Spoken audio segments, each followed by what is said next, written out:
Mrs. Dashwood did not hear unmoved the vindication of her former favourite. She rejoiced in his being cleared from some part of his imputed guilt. She was sorry for him. She wished him happy. But the feelings of the past could not be recalled. Nothing could restore him with a faith unbroken, a character unblemished, to Marianne. Nothing could do away the knowledge of what the latter had suffered through his means, nor remove the guilt of his conduct towards Eliza. Nothing could replace him, therefore, in her former esteem, nor injure the interests of Colonel Brandon. Had Mrs. Dashwood, like her daughter, heard Willoughby's story from himself, had she witnessed his distress, and been under the influence of his countenance and his manner, it is probable that her compassion would have been greater.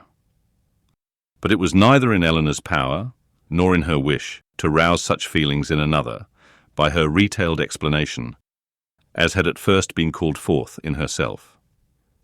Reflection had given calmness to her judgment, and sobered her own opinion of Willoughby's deserts. She wished, therefore, to declare only the simple truth, and lay open such facts as were really due to his character, without any embellishment of tenderness to lead the fancy astray. In the evening, when they were all three together, Marianne began voluntarily to speak of him again, but that it was not without an effort, the restless, unquiet thoughtfulness in which she had been for some time previously sitting, her rising colour as she spoke, and her unsteady voice, plainly showed. "I wish to assure you both," said she, "that I see everything, as you can desire me to do." Mrs. Dashwood would have interrupted her instantly with soothing tenderness, had not Elinor, who really wished to hear her sister's unbiased opinion, by an eager sign engaged her silence. Marianne slowly continued. "It is a great relief to me. What Elinor told me this morning, I have now heard exactly what I wished to hear." For some moments her voice was lost, but recovering herself, she added, and with greater calmness than before, "I am now perfectly satisfied. I wish for no change. I never could have been happy with him, after knowing, as sooner or later I must have known, all this. I should have had no confidence, no esteem. Nothing could have done it away to my feelings." I know it, cried her mother. "Happy with a man of libertine practices, with one who so injured the peace of the dearest of our friends and the best of men. No, my Marianne has not a heart to be made happy with such a man. Her conscience, her sensitive conscience, would have felt all that the conscience of her husband ought to have felt." Marianne sighed and repeated, "I wish for no change." "You consider the matter," said Elinor, "exactly as a good mind and a sound understanding must consider it, and I dare say you perceive as well as myself, not only in this, but in many other circumstances, reason enough to be convinced that your marriage must have involved you in many certain troubles and disappointments, in which you would have been poorly supported by an affection, on his side, much less certain. Had you married, you must have been always poor. His expensiveness is acknowledged even by himself, and his whole conduct declares that self-denial is a word hardly understood by him. His demands and your inexperience together, on a small, very small income, must have brought on distresses, which would not be the less grievous to you, from having been entirely unknown and unthought of before. Your sense of honour and honesty would have led you, I know, when aware of your situation, to attempt all the economy that would appear to you possible, and perhaps as long as your frugality retrenched only on your own comfort, you might have been suffered to practice it, but beyond that, and how little could the utmost of your single management do to stop the ruin which had begun before your marriage? Beyond that, had you endeavoured, however reasonably, to abridge his enjoyments, is it not to be feared that instead of prevailing on feelings so selfish to consent to it, you would have lessened your own influence on his heart, and made him regret the connection which had involved him in such difficulties? Marianne's lips quivered, and she repeated the word selfish, in a tone that implied, "Do you really think him selfish?" "The whole of his behaviour," replied Elinor, "from the beginning to the end of the affair, has been grounded on selfishness. It was selfishness which first made him sport with your affections, which afterwards, when his own were engaged, made him delay the confession of it, and which finally carried him from Barton. His own enjoyment, or his own ease, was in every particular his ruling principle. It is very true, my happiness never was his object. At present, continued Elinor, he regrets what he has done. And why does he regret it? Because he finds it has not answered towards himself. It has not made him happy. His circumstances are now unembarrassed. He suffers from no evil of that kind, and he thinks only that he has married a woman of a less amiable temper than yourself. But does it follow that had he married you, he would have been happy? The inconveniences would have been different. He would then have suffered under the pecuniary distresses which, because they are removed, he now reckons as nothing. He would have had a wife of whose temper he could make no complaint, but he would have been always necessitous, always poor, and probably would soon have learned to rank the innumerable comforts of a clear estate and good income as of far more importance, even to domestic happiness, than the mere temper of a wife. I have not a doubt of it, said Marianne, and I have nothing to regret, nothing but my own folly. Rather say your mother's imprudence, my child, said Mrs. Dashwood. She must be answerable. Marianne would not let her proceed, and Elinor, satisfied that each felt their own error, wished to avoid any survey of the past that might weaken her sister's spirits. She therefore, pursuing the first subject, immediately continued. One observation may, I think, be fairly drawn from the whole of the story, that all Willoughby's difficulties have arisen from the first offence against virtue in his behaviour to Eliza Williams. That crime has been the origin of every lesser one, and of all his present discontents.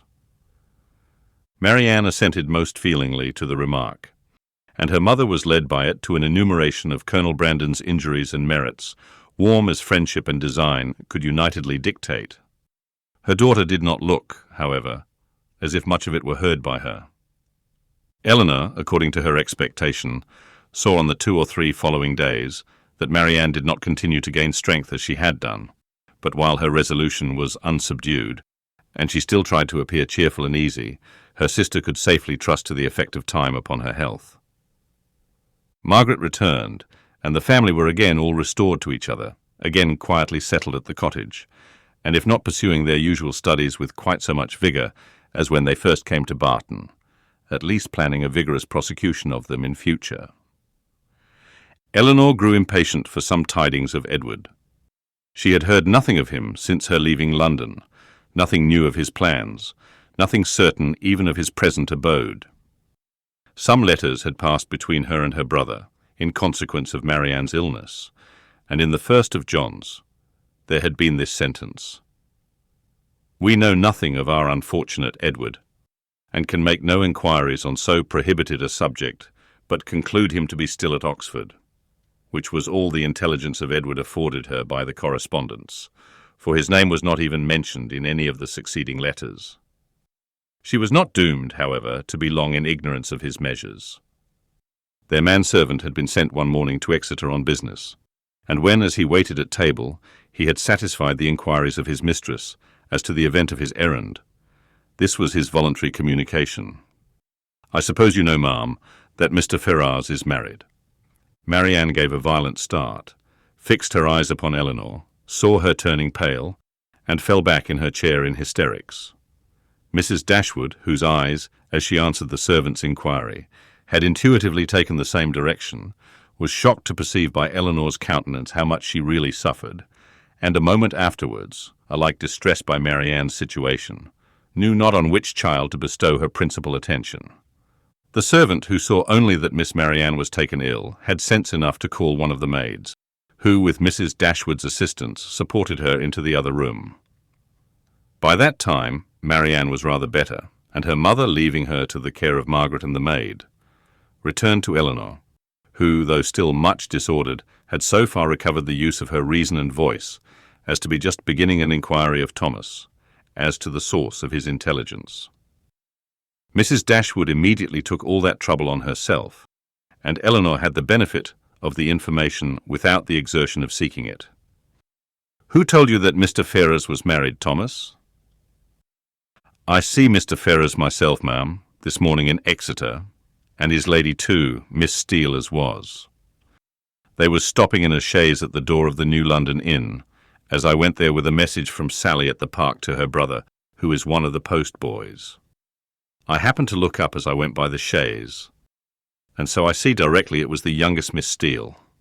So I took off my hat, and she knew me and called to me, and inquired after you, ma'am, and the young ladies, especially Miss Marianne, and bid me I should give her compliments, and Mr. Ferrers's, their best compliments and service, and how sorry they was they had not time to come on and see you, but they was in a great hurry to go forwards, for they was going further down for a little while, but howsever, when they come back, they'd make sure to come and see you. But did she tell you she was married, Thomas? Yes, ma'am. She smiled, and said how she had changed her name since she was in these parts. She was always a very affable and free-spoken young lady, and very civil behaved. So I made free to wish her joy. Was Mr. Ferrars in the carriage with her? Yes, ma'am. I just see him leaning back in it, but he did not look up. He never was a gentleman much for talking. Elinor's heart could easily account for his not putting himself forward, and Mrs. Dashwood probably found the same explanation. Was there no one else in the carriage? No, ma'am, only they two. Do you know where they came from? They come straight from town, as Miss Lucy, Mrs. Ferrars, told me. And are they going farther westward? Yes, ma'am, but not to bide long. They will soon be back again, and then they'd be sure and call here. Mrs. Dashwood now looked at her daughter, but Elinor knew better than to expect them. She recognized the whole of Lucy in the message, and was very confident that Edward would never come near them. She observed in a low voice to her mother that they were probably going down to Mr. Pratt's, near Plymouth. Thomas's intelligence seemed over. Elinor looked as if she wished to hear more. Did you see them off, before you came away? No, ma'am, the horses were just coming out, but I could not bide any longer. I was afraid of being late. Did Mrs. Ferrars look well? Yes, ma'am. She said how she was very well. And to my mind, she was always a very handsome young lady, and she seemed vastly contented. Mrs. Dashwood could think of no other question, and Thomas and the tablecloth, now alike needless, were soon afterwards dismissed. Marianne had already sent to say that she should eat nothing more.